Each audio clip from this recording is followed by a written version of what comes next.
Welcome to a short training video all about implementing workplace alcohol and drug programs. This information has been put together by the BC Forest Safety Council, and it is meant for companies who want an introduction to what alcohol and drug programs are all about. More detailed information is available on our website, www.bcforestsafe.org. Look for the Alcohol and Drug Resource Package, which contains excellent information and more details on these types of programs. If you're working for a forest company or licensee that is implementing an alcohol and drug program or implementing alcohol and drug program requirements for their contractors, likely they will be providing additional information and training to guide you along. So why is this a good idea? Why should you have an alcohol and drug program for your company? Well, first of all, there's some good business reasons. Workers who are affected or are using alcohol and drugs while at work are a hazard, and eventually they'll contribute to incidents which are going to cost your company some money. Having these types of workers on site will also drive away high quality workers that you want to keep around. Workers with substance use issues will likely be less productive and less reliable. And having workers with substance use issues will negatively affect the reputation of your business. Another good reason is a legal reason. Both the Workers' Compensation Act and the Occupational Health and Safety Regulation have sections all about impairment. There's a responsibility for the workers not to show up for work while they're impaired. But there's also a responsibility for the employers to make sure that they don't allow anyone who is impaired on their worksite. I want to share some stats with you as well. In 2002, a study was done in Alberta, and it said that 11% of workers reported using alcohol at work, and 1% of them reported using drugs at work, and the drug was primarily marijuana. Now, this study also looked into the forest industry, and they described the forest industry as a high-risk industry with workers reporting substance use at work, multiple substance abuses, and gambling issues. In fact, they said 14% of forestry workers reported seeing illicit drugs being used at the workplace, and 24% said they were available nearby. Young males aged 18 to 24 were reported as the most high-risk group for substance abuse. Now, those statistics are from a different province and are several years old, but I think you can agree that the alcohol and drug use problem in the forest industry in BC has not improved over the last few years. The last reason I want to share with you is a moral reason, and it's the most important reason. The people that we work with on a day in and day out basis are like family, and we want to return them back home at the end of the workday safe and sound. Eliminating alcohol and drug use in the workplace is going to help us do that. Here are some tips for developing a new program. It's important to get the owners and supervisors involved right away. The leaders in your business need to fully understand the program and get involved in building it. They really need to believe in the program so they can lead by example. Don't just copy another program. Sure, it can be valuable to have a look at other policies and procedures, but don't copy them 100% and just input them into your own program. Related to that is making the program useful. When you just copy another business's program and start using it as your own, it doesn't really meet your needs. Take some time and look at what some of the potential problems or issues are at your work and with your workers, and then custom make a program that is going to provide solutions for those problems. The final tip is to build a good foundation for your program. Take the time to write up policy and procedures that make sense for your operations. Have your supervisors and senior people review the policy to see if they can make it work. Then, make sure you educate and train everyone in the company on what the program is all about. Focus on the health and safety reasons for starting an alcohol and drug program, and make sure to accurately answer any questions that come up. When you first roll out your alcohol and drug program, you're going to do some training with the workers and the supervisors. Here are some ideas to keep in mind when you're doing this rollout training. The first one is explain why. Part of the training will be reading through and reviewing the exact procedures and policies that you've developed, but also take some time to explain why you're doing this. Explain what the benefits of an alcohol and drug program are going to be and how it's going to improve your business.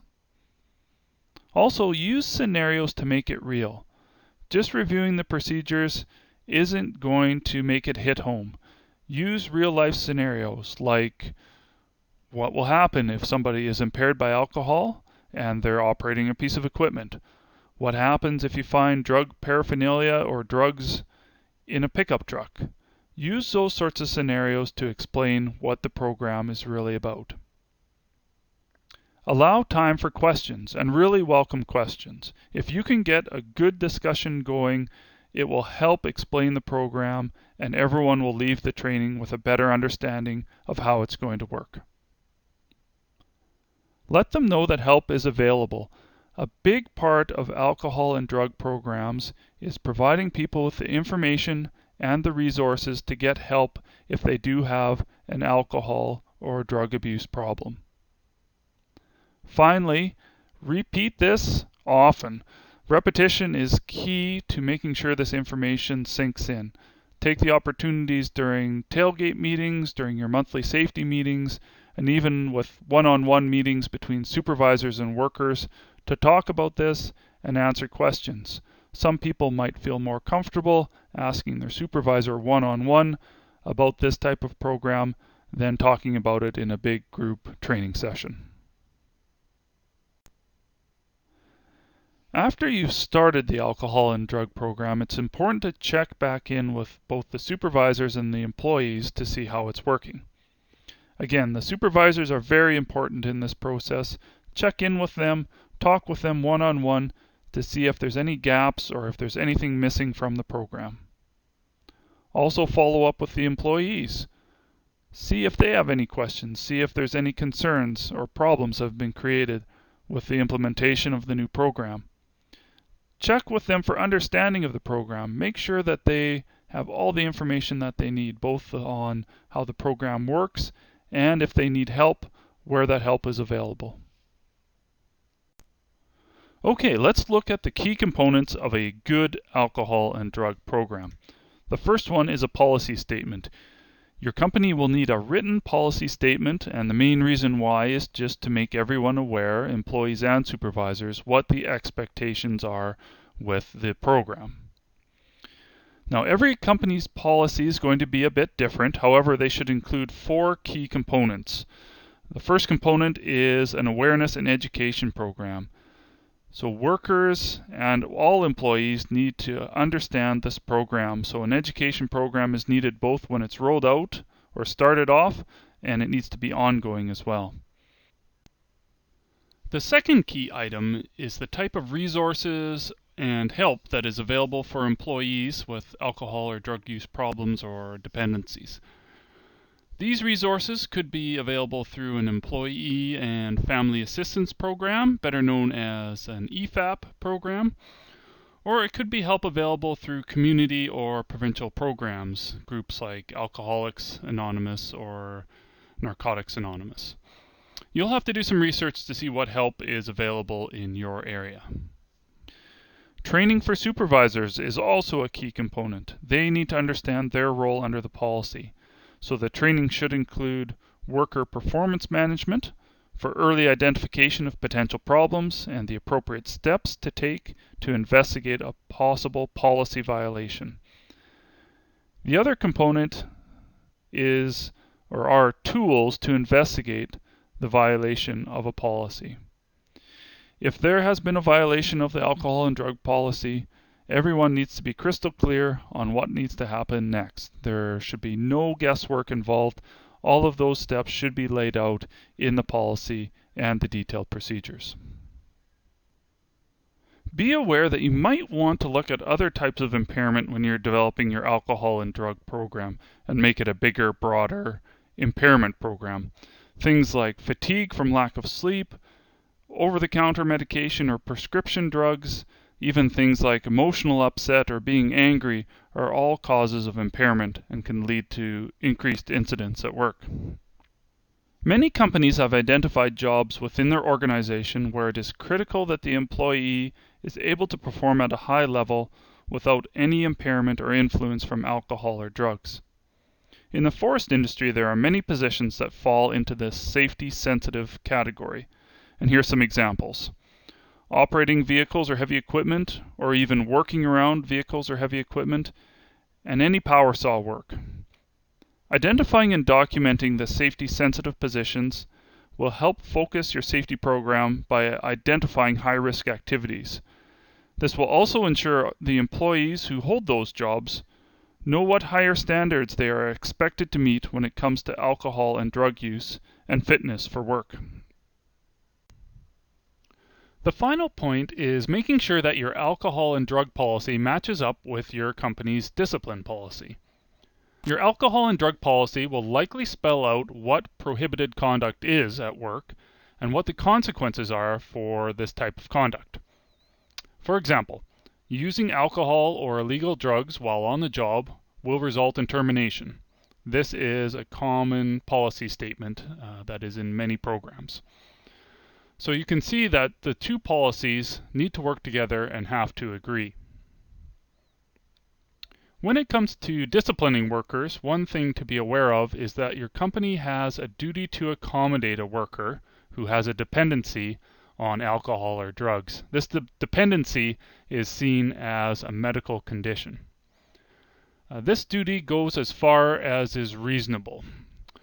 For example, it would be considered reasonable to send a worker to a substance abuse professional for an assessment if they tested positive on an alcohol or drug test at work, and there were no other serious issues that required you to use the discipline process. But there is a limit to this duty to accommodate. An example of this would be it wouldn't be reasonable to keep that worker employed if they continued to fail follow-up alcohol and drug tests that had been recommended by that substance abuse professional as part of their back-to-work plan. Here are some other considerations when you're building this type of program. If you have unionized employees, you'll need to make the union aware of this type of program and how you're going to implement it. Seek out legal advice.